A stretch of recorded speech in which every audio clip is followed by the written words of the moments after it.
মধ্যযুগের serial killer Jack the রিপারের কথা আজও ভুলতে পারেনি বিশ্ব। এখনো ধরাছোঁয়ার বাইরেই রয়েছেন তিনি। কেউ কোনোদিন তাকে দেখেওনি। হয়তো সাধারণ মানুষের ভিড়েই মিশেছিলেন ইতিহাসের কুখ্যাত সেই সিরিয়াল কিলার। বেছে বেছে যৌনকর্মীদের হত্যা করতেন তিনি। আমি আজ আপনাদের শোনাবো সেই রকমই সিরিয়াল কিলার এবং নরখাদকদের হিংস্রতা, বর্বরতা এবং নির্মমতার গল্প। আপনি একজন বুদ্ধিমান, আপনার জানবার আগ্রহ অনেক, তাই বং ফাইল শুধুমাত্র আপনার জন্য। আর বং ফাইল নিয়ে আসে না জানা অনেক রহস্যময় তথ্য, তাই সেগুলো জানবার জন্য এখনই সাবস্ক্রাইব করুন, পাশে থাকা বেল আইকন প্রেস করুন, যাতে বং ফাইলের ভিডিও সবার আগে আপনার কাছে পৌঁছে যায়। আর হ্যাঁ, ভিডিও ভালো লাগলে একটি লাইক ও একটি কমেন্ট করে যাবেন, তাতে আমাদের সঠিকভাবে ভিডিও বানাতে সুবিধা হবে। তো আজকের ভিডিও শুরু করা যাক।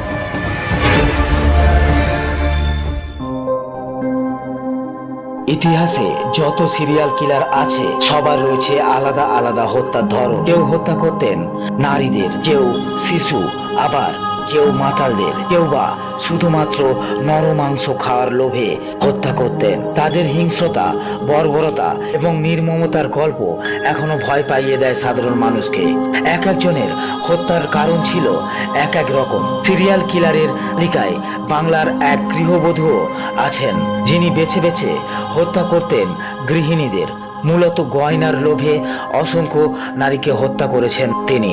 ইতিহাসে নরখাদক সিরিয়াল কিলারের সংখ্যাও কিন্তু কম নয়, যারা হত্যা করতেন শুধু মানুষের মাংস খাওয়ার জন্য। মানুষের অঙ্গ প্রত্যঙ্গ আলাদা আলাদা রেসিপি করে খেতেন। সিরিয়াল কিলারের তালিকায় থাকা জো ম্যাথিনি তার শিকারদের হত্যার পর তাদের মাংস দিয়ে বার্গার বানিয়ে খেতেন।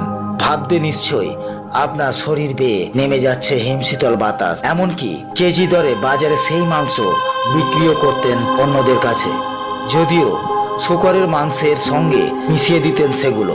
হ্যাঁ, এমনটাই করেছিলেন মার্কিন যুক্তরাষ্ট্রের এই সিরিয়াল কিলার।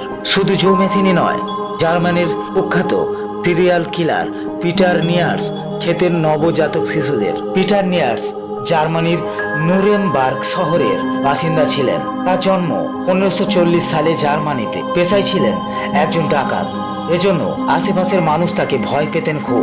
তার সঙ্গে কেউই মিশতেন না কখনো। সবাই জানতেন পিটার মানুষ হত্যা করে নির্দ্বিধায়, তবে মানুষের মাংস খাওয়ার ব্যাপারটি কেউ কখনো চিন্তাই করতে পারেননি। ডাকাতির পাশাপাশি পিটার কালা জাদুতেও ছিল সিদ্ধহস্ত, সেজন্য প্রতিবেশীদের ভয় ছিল আরো বেশি। কেউ তাকে খুব একটা পাত্তা দিত না। পিটার 544টিরও বেশি মানুষকে হত্যা করে 24টি নবজাতক হত্যা করে খেয়েছেন বলেও জানিয়েছিলেন তিনি। তবে এই শিশুদের বেশিরভাগই ছিল ভ্রূণ অবস্থায়, যাদের তিনি কালা জাদু করতে ব্যবহার করতেন। পিটারের টার্গেট ছিল গর্ভবতী নারীরা। তাদের ভুলিয়ে ভালিয়ে কখনো বা টাকার বিনিময়ে গর্ভপাত করাতেন তিনি। এরপর সেসব ভ্রূণ নিয়ে কালা জাদু করতেন এবং ভ্রূণের কিছু কিছু অংশ খেতেন। মাংস চর্বি দিয়ে মোমবাতি তৈরি করে ব্যবহার করতেন কালা জাদু করার সময়। এমনকি এসব মোমবাতি তার অনুসারীদেরও দিতেন তিনি। অবশেষে 1581 সালে গ্রেপ্তার হন এই পিটার। বন্দী হওয়ার পর সব খুনের কথা স্বীকার করেন। তাকে টানা 3 দিন নির্যাতন করা হয়েছিল কারাগারে। অবশেষে 1581 সালের 16 সেপ্টেম্বর জনসম্মুখে মৃত্যুদণ্ড দেয়া হয়েছিল। তবে বাংলাদেশের মানুষ খেকো খলিলুল্লাহর ঘটনা হয়তো অনেকেরই অজানা। সময়টা 1975। মানুষটার নাম খলিলুল্লাহ। তার পরিচয়, তিনি একজন মানুষ খেকো। মৃত মানুষ খেতে তার ভালো লাগে ভীষণ। 2 সপ্তাহ পর পর মানুষের মাংস না খেতে পেলে একেবারে দিশেহারা হয়ে যায় তার সমস্ত দেহমন। কলিজার তেল তার ভীষণ পছন্দের, তবে সবচেয়ে বেশি ভালো লাগে পুরুর নরম তুলতুলে মাংসগুলো কচকচ করে চিবিয়ে খেতে। মরা মানুষের মাংস খাবার শুরুটা ঠিক কবে হয়েছিল তা মনে নেই, তবে ছোটবেলায় কিন্তু রবি ধরেই সূচনা হয়েছিল তার মৃত মানুষের মাংস খাওয়ার ব্যাপারটি। লালবাগ এলাকা থেকে প্রতিদিন হেঁটে হেঁটে মেডিকেল কলেজ হাসপাতালের মর্গে আসতো সে। রবি ডোমের বাবা ছিল ঢাকা মেডিকেল কলেজ হাসপাতালের প্রথম ডোম। সে রবির বাবাই খলিলুল্লাহ ও তার ছেলেকে প্রথম মরা মানুষের মাংস খেতে দিত আদর করে, শখ করে। নর মাংস খেতে খেতে এক সময় ভয়ঙ্কর নেশায় পরিণত হয় সে জিনিস। মাংস খেতে না পেলে কেমন যেন পাগলের মতো হয়ে যেত ওরা। এক সময় রবি ডোম নর মাংস খাওয়া ছেড়ে দেয়, কিন্তু খলিলুল্লাহ তা ছাড়তে পারেনি। মানুষের মাংসের লোভে সে ছুটে যেত ঢাকা মেডিকেল কলেজ এবং মিটফোর্ড হাসপাতালে। সেখানে গোপাল ডোম ও সোনা ডোম তাকে মরা মানুষের মাংস খেতে দিত। ভয়ঙ্কর এই উন্মাদ তার খালা মমিনাকে একবার খাসির মাংস বলে মানুষের মাংস রান্না করে খাইয়ে দিয়েছিল। 1975 সালের 3রা এপ্রিল যখন প্রথমবার পত্রিকায় এ ভয়ঙ্কর মানুষ খেকোকে নিয়ে প্রতিবেদন ছাপা হয়েছিল, তখন ভয়ঙ্কর আতঙ্কে কেঁপে উঠেছিল বিশ্ববাসী। অদ্ভুত এক উত্তেজনা ছড়িয়ে পড়েছিল চারপাশে এবং টনক নড়েছিল কর্তৃপক্ষের। পরের বার যখন খলিলুল্লাহ নরমাংসের নেশায় মর্গে আসে, তখন হাসপাতাল কর্মচারীরা তাকে ধরে ফেলে।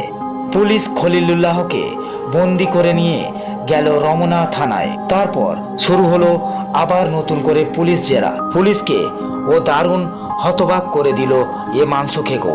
সে দৃঢ় কণ্ঠে ঘোষণা দিল সে মানুষের মাংস খায় এবং ভবিষ্যতেও খাবে। খলিলুল্লাহ যে একজন জটিল মানসিক রোগী, এ ঘোষণার পর নিশ্চিত হয়ে যায় পুলিশের। তারপর তাকে চিকিৎসার জন্য পাঠিয়ে দেওয়া হয় পাবনায়। পাবনার চিকিৎসায় ভয়ঙ্কর উন্মাদ থেকে মোটামুটি সুস্থ হয়ে সে ফিরে আসে আবার স্বাভাবিক জীবনে। তাকে প্রায় সময় দেখা যেত আজিমপুরের গোরস্থানে। কলিজা খেকো বলে কেউ তাকে কাজ কিংবা আশ্রয় দিত না। অনেকে শারীরিকভাবে আঘাতও করেছে, দিয়েছে একরাশ লাঞ্ছনা। তাই শুধুমাত্র বেঁচে থাকার অবলম্বন হিসাবে কবরস্থানকে বেছে নিয়েছিল সে। মরা মানুষের মাংসের লোভে নয়, শুধু নিজেকে সমাজ থেকে দূরে রাখার জন্য একটুখানি সুখ এবং শান্তির সন্ধানে। তো আজকের ঘটনা কেমন লাগলো? আজ ভিডিও এতটুকু। যদি ভিডিও ভালো লাগে তাহলে একটি লাইক ও একটি কমেন্ট করে যাবেন, আর অবশ্যই সাবস্ক্রাইব করবেন যাতে পরের ভিডিও